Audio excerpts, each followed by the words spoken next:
Hello दोस्तों, स्वागत है आप सभी का फिर से एक बार इजी डेंट में। दोस्तों तो आज हम बात करने वाले हैं नीट की ऐसी तगड़ी स्ट्रेटेजी के बारे में जिससे आपका नीट क्रैक करने का हो जाएगा और भी आसान। दोस्तों आपने ये कैड तो देखी होगी, लेकिन लाज बनता है उन्हीं छोटी चीजों से। स्मॉल मिलाते जा, लाज बनाते जा। स्मॉल मिलाते जा, लाज बनाते जा। खैर हमें अभी इस डायलॉग पे फोकस करना है, कोई और नहीं।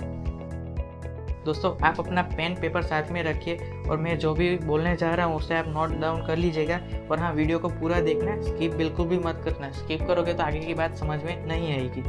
तो दोस्तों अगर अभी तक आपने हमारे चैनल सब्सक्राइब नहीं किया है तो प्लीज़ जाके उसको सब्सक्राइब जरूर कीजिए। और हाँ, नोटिफिकेशन का आइकन दबाना मत भूलना हमारी वीडियोस की नोटिफिकेशन सबसे पहले देखने के लिए। दोस्तों नीट एक बहुत बड़ा गोल है, उसे पूरा करने के लिए हमें उसे छोटे छोटे गोल्स में कन्वर्ट करना होगा। पहले तो उसे हम सब्जेक्ट वाइज छोटे छोटे गोल्स में कन्वर्ट करेंगे। दोस्तों BDS में टोटल सब्जेक्ट्स है 3 + 3 + 3 + 8, यानी कि 4 साल के 17 सब्जेक्ट्स। क्या सच में? Then what about physio, bio, micro patho, oral medicine and radiology, conservative and endodontics. तो चलो इसे और भी सिंप्लीफाई करते हैं, इन सारे सब्जेक्ट को भी डिवाइड कर देते हैं। तो टोटल सब्जेक्ट हुए हमारे पास 4 + 4 + 3 + 10 = 21। चलो तो हमें टोटल सब्जेक्ट्स के बारे में तो पता चल गया। अब हमारे पास टाइम कितना है वो देखते हैं। तो टाइम हमारे पास यहाँ 1 साल का है, यानी कि पूरी इंटर्नशिप। अगर आपको 6 महीने की स्ट्रेटेजी चाहिए तो मुझे कमेंट सेक्शन में ज़रूर बताना, तो मैं उसके लिए भी वीडियो अलग से ज़रूर बनाऊंगा। खैर अभी तो हमारे पास 1 साल तक का समय है, 21 सब्जेक्ट्स है। तो हम इस स्ट्रेटेजी को 3 पार्ट्स में डिवाइड करते हैं। First is hard work, second is relaxation period and the third is smart work. Now the first one is hard work. तो 1 साल में होते हैं 52 वीक्स, यानी कि हमारे पास 21 सब्जेक्ट्स है और 52 वीक्स है। तो हमें सबसे पहले तो 1 वीक में एक सब्जेक्ट ख़त्म करने की स्ट्रेटेजी बनानी है। यानी कि एक सब्जेक्ट की टेक्स्ट बुक जो है हमने जो पिछले सालों में पढ़ी है उस सब्जेक्ट की टेक्स्ट बुक फिर से पढ़नी है, उसको रिवाइज करनी है और 1 वीक के अंदर उसे ख़त्म करनी है। ठीक है, तो ऐसे करते हुए हमारे 21 वीक्स ख़त्म हो गए, यानी कि 21 वीक्स में 21 बुक्स कंप्लीट कर दी। यहाँ हमारी फर्स्ट स्ट्रेटेजी कंप्लीट हो जाती है। अब पार्ट 2 रिलैक्सेशन पीरियड। अब हमारे पास बचते हैं 53 - 21 = 32 वीक्स। अब आपको करना है कि MCQ सॉल्व करने की प्रैक्टिस करनी है। यहाँ पे मैंने डेंटल पल्स का एग्जाम्पल के तौर पर लिए, आप चाहे तो किसी और ऑथर की भी बुक्स पढ़ सकते हैं। तो दोस्तों डेंटल पल्स के 3 वॉल्यूम हैं। तो अब हमें करना ये है कि इस 3 वॉल्यूम को हमें 3 महीने में ख़त्म करने का गोल बनाना है।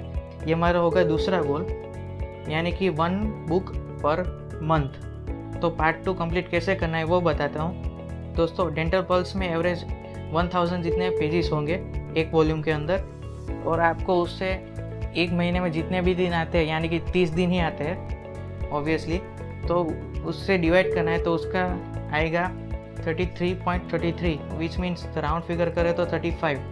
ठीक है, जो एकदम आसान है कंप्लीट करने के लिए, जिसमें कोई लोड नहीं रहेगा। आप मस्त 2-3 घंटे में उसे कंप्लीट कर पाएंगे। पर हाँ दोस्तों, आप जब भी MCQ सॉल्व करो तब उसका आंसर टिक मत करना। क्यों, वो मैं आपको बाद में बताऊँगा। अब मान लेते हैं आपने 3 वॉल्यूम ख़त्म कर दी 3 महीने में। ठीक है, तो 3 महीने में कितने वीक्स आपके यूज़ हुए? 3 × 4 = 12 वीक्स। अब हमारे पास टोटल है 53 - 21 - 12 वीक्स = 20 वीक्स। 20 वीक्स यानी कि हमारे पास है 5 मंथ्स। वाह, इतना सारा टाइम! समझ आ गया ना दोस्तों? अगर अभी भी आपको समझ नहीं आया तो फिर से रिवाइंड करके देख लीजिए। ठीक है, अब आते हैं हमारे सबसे most important part 3 smart work. दोस्तों हमारे पास टोटल 5 मंथ्स है पूरे के पूरे, जिसमें से हम 3 मंथ्स साइड में कर देते हैं। अब हमारे पास अभी 2 महीने हैं जिसमें आपको डेंटल पल्स के तीनों वॉल्यूम का रिवीजन करना है, और उसी रिवीजन में आपको डिवाइड करना है। जैसे कि मैंने आगे बताया वैसे ही उसको 2 महीने के अंदर डिवाइड करके उसके सारे MCQ फिर से सॉल्व करो, और जो भी आंसर नहीं आएगा मार्क कर दो। फिर 3 मंथ्स है हमारे पास, उसमें हमें प्रीवियस ईयर के नीट एग्ज़ाम के पेपर से और मॉक टेस्ट है उस पर ही फोकस करना है और कुछ भी नहीं करना है। और जिस सब्जेक्ट में डाउट लगे कि ये सब्जेक्ट मेरा वीक है उसमें थोड़ा फोकस करने की ज़रूरत है, ठीक है। और जो MCQ आपने मार्क की है 2 महीने की रीजन में, उसे फिर से पढ़ना है एक बार, ठीक है।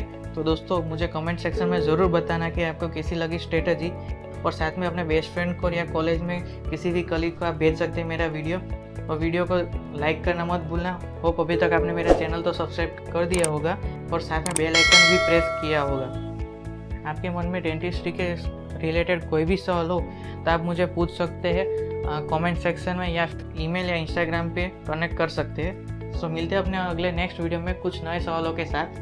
पूरा वीडियो देखने के लिए धन्यवाद।